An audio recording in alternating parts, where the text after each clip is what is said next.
In today's video, I'm going to be going through my top 15 international players in the NBA right now. I made a video just like this, similar to this time last season before the season was about to start. If you guys want, feel free to check that one out as well to see how this list compares to that one as well. But I really wanted to make this video again just because that video did well. I'm hoping this one does too. And this is definitely an interesting topic to think about. I mean, international talent is something that we definitely do have to recognize and realize just how good the players outside of the US are becoming and just how good they are. So I think this should be a fun video for me to make. I hope you guys enjoyed as well. But before we do get into it, and turns out only about 10% of you guys watching my videos right now are actually subscribed to the channel. This is obviously a very, very low percentage, and if just a few more of you guys subscribe, we would easily be at 1,000 right now. So if you aren't subscribed, make sure to hit that subscribe button. I'm still posting lots of NBA content, trying to get back to posting about 3 times a week. So make sure you guys hit that subscribe button. I'm going to be posting a lot once the season starts as well. So hit that subscribe button and let's get into the video now. Kicking off the list at number 15, I've got Andrew Wiggins from Canada.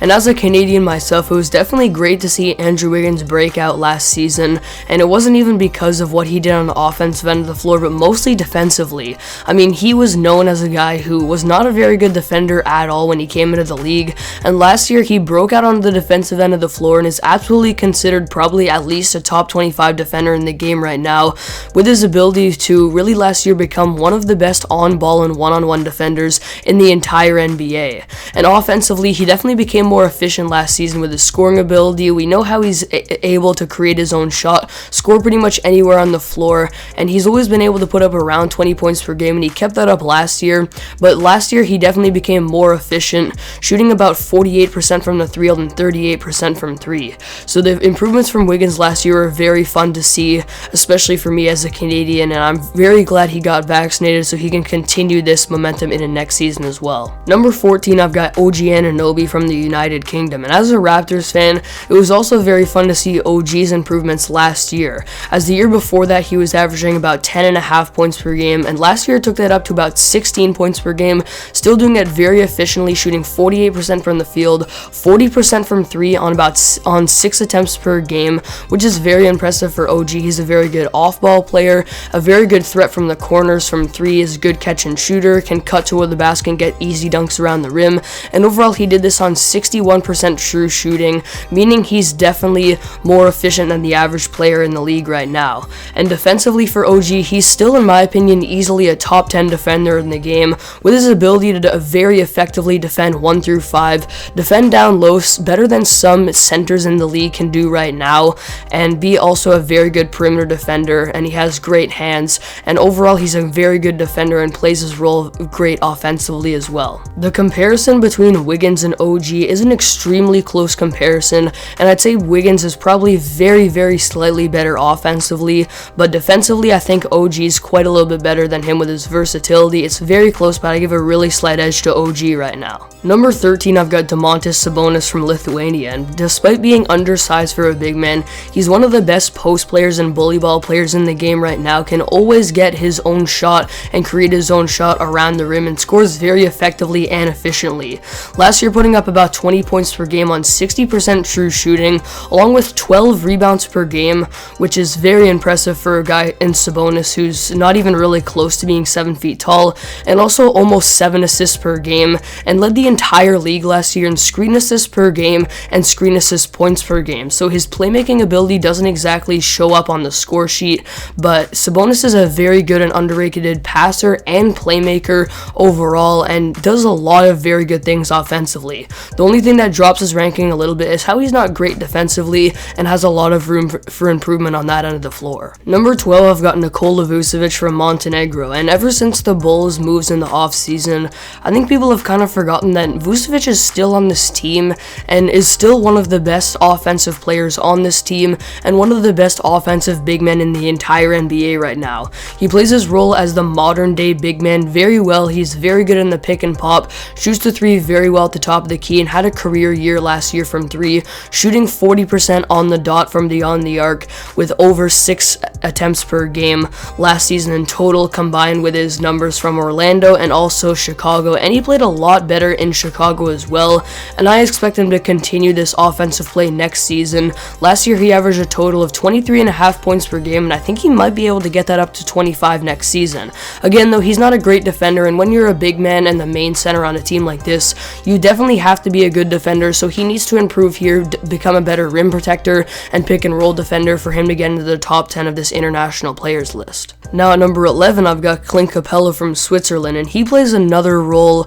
way different than Nikola Vucevic as a traditional big man instead of a modern day big man, and Capela's really this high because of his elite defense and how he's easily a top 10 defender in the game right now, and really showed that in the playoffs as well. He's an amazing rim protector, a great post defender, an amazing pick and roll defender, and the Hawks' entire defensive system is really centered around him. All of the guards on the Hawks, especially guys like Trae Young, really try to edge their defenders towards Capela because of how good of an interior defender he really is, and this system works really well for the Hawks, and the impact and value that Capela brings on the defensive end of the floor to this team, in my opinion, just has to rank him slightly over a guy like Vucevic. Not to mention offensively too, Clint Capela is a very good lob threat, very good in the pick and roll, and last year was top 15 in screen assists and also screen assist points per game, and led the entire league in rebounds per game as well. So he plays his role very well, and I consider him a top 40 player in the game right now. Kicking off the top 10, I've got DeAndre Ayton at number 10 from the Bahamas, another traditional big man here, and the reason he's ranking over Vucevic and Capela for me is because he was just that good in the playoffs last season. He's up for an extension this year, and I think he's going to get the max extension eventually just because of how much value he brought to this team in the NBA playoffs, and he's kind of like Capela the way that he's still a great defender, not as good a defender as Capela, but he still showed in the playoffs last year how good of a post defender, rim protector, and pick and roll defender he is, which is what you need as a defensive big man. So he brings a lot of value there, was top 5 in the regular season and playoffs last year in screen assists and screen assist points, and he can create his own shot offensively as well, does a very good job of playing and scoring in the post, and averaged about 16 points per game last season in the regular season and the playoffs. And overall, he is also a very good rebounder, and he brings every aspect to the game that you want of a traditional big man, and ranks slightly over Capela because of his playoff performance and how he's a little bit better offensively than Capela. Number 9, I've got Pascal Siakam, and to be a number 1 option on the team, Pascal's going to have to become more clutch, but in terms of his offensive and defensive game overall, I think he definitely deserves to rank here. When he's getting going, he can be so dominant in the post with that spin move, scoring around the rim, being crafty around there, and overall last season averaged about 22 points per game. At times he can be inefficient just because he's very inconsistent, and when he gets cold, he's definitely very cold, but overall offensively, he's a good scorer, a pretty good passer as well, and defensively, he's always going to be good there. You can always rely on the defensive end of the floor, a good perimeter and interior defender, and can pretty much defend 1 through 5 as well. So I still think he's a little bit overhated by this NBA community and deserves more recognition and praise for what he's doing overall. At number 8, I've got Jamal Murray from Canada, and we know that Jamal Murray can definitely do a very good job of running a team's offense, and he was definitely having a career year before tearing his ACL last season, as he was averaging 21 points per game, getting his chemistry even better with Nikola Jokic, and they proved to still be a top 5 duo in the league, and Jamal Murray was doing this on nearly 15-40-90 shooting, which I don't think a lot of people realize. Last year shooting 48% from the field, 41% from 3, and 87% from the line, and still doing this while creating his own shot a lot of the time, taking a lot of tough shots, and also still managing to average about 5 assists per game. So he's definitely a very good offensively and defensively, probably an over average defender, pretty good perimeter defender, and his overall game I think will still be this good when he's able to come back from that injury. Number 7, I've got Rudy Gobert from France, and Rudy can definitely get a lot of hate from casual fans out there, but he's still easily the best interior defender in the game right now, and probably still the best pick and roll defender in the game right now. And if you take him off this Jazz team, they probably have about an average defense, but last year their team ranked number 3 in the entire league in defensive rating, and in my opinion this is all because of Rudy Gobert, and his incredible interior defense. And not to mention offensively too, he's really nothing special, but he's still one of the best lob threats, one of the best rebounders, and one of the best screeners across the entire NBA. We talked about a lot of traditional centers on this list and the international players list, but Rudy does it better than all of them, especially defensively. Number 6, I've got Shai Gilgeous-Alexander, and once the season starts, I do plan to make an entire video, in-depth analysis with Shai and just really how good he is and how underrated he is. I mean, I think he's the best Canadian player in the league right now by quite a large margin, and honestly, I think he's a top 25 player in the game right now. Currently, I have him ranked 23rd, and I think, especially because he's on one of the worst teams in the league in the Thunder, what he's doing goes pretty unnoticed. His impact on this team is incredible. Last year, they were 16-19 when he was playing, and 6-31 without him, which is absolutely insane. The difference between those two, they could have been a play-in team with him healthy the entire season. And overall, he put up 24 points per game on 51% from the field, 42% from 3, and 81% from the line, being a very good defender and overall perimeter defender as well, and can pretty much defend 1 through 3 pretty effectively, and also ranked top 15 in the league in box creation, which is how many open shots you create for your teammates per game. So an elite scorer, almost an elite playmaker, and a good defender. For me, I think he's easily a top 25 player in the game right now. Number 5, I've got Kyrie Irving from Australia, and obviously right now Kyrie's in the news for all the wrong reasons, but completely putting all of the vaccination stuff aside for a second,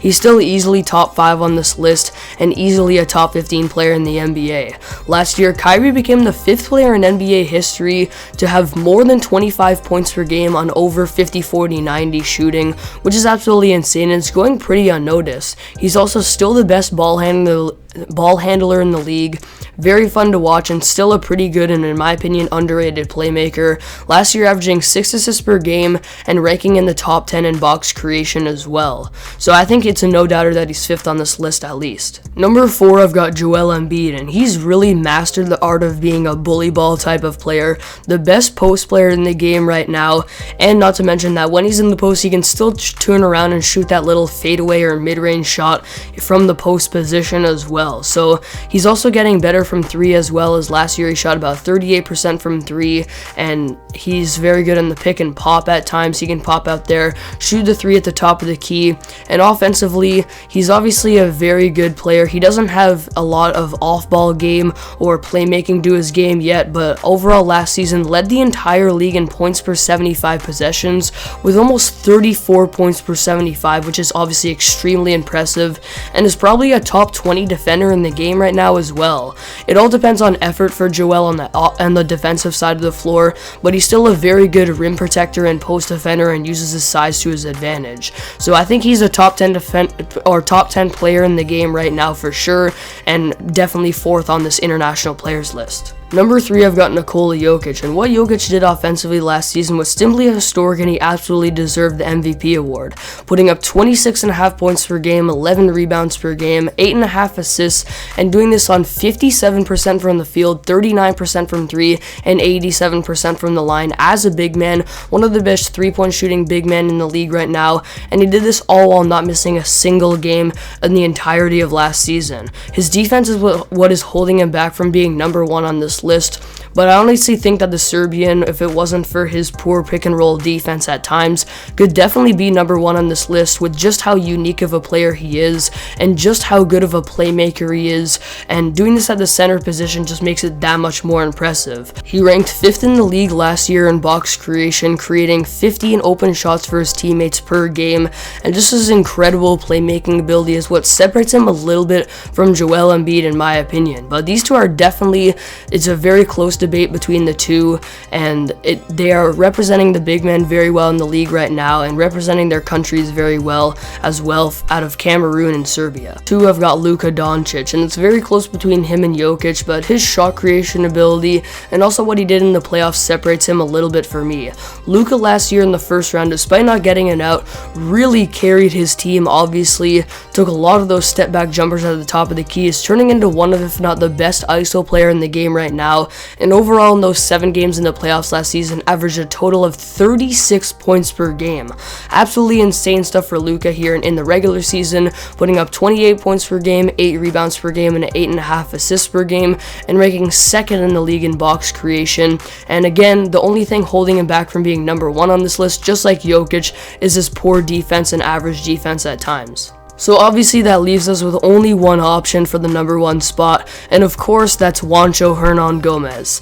No, but for real though, Giannis is obviously number 1 in this spot. I mean, he definitely is a top 3 player in the game right now with after what he did in the playoffs with really his historic playoff run on both ends of the floor. He's the top 3 defender in the game right now with his amazing rim protection and interior and perimeter defense and pick and roll defense, and offensively he's the best player in transition in the game right now, the best interior scorer in the game right now, and a very underrated playmaker as well. So I think it's inevitable that he deserves the number 1 spot right now, but guys like Luka and Jokic might be going for this number 1 spot as best international player in the league in years to come. So there you have it. That's the end of today's video. I hope you guys enjoyed. Those are my top 15 international players in the NBA right now, so let me know what you guys think of my list in the comments. Thank you guys for watching, and I'll see you all next video.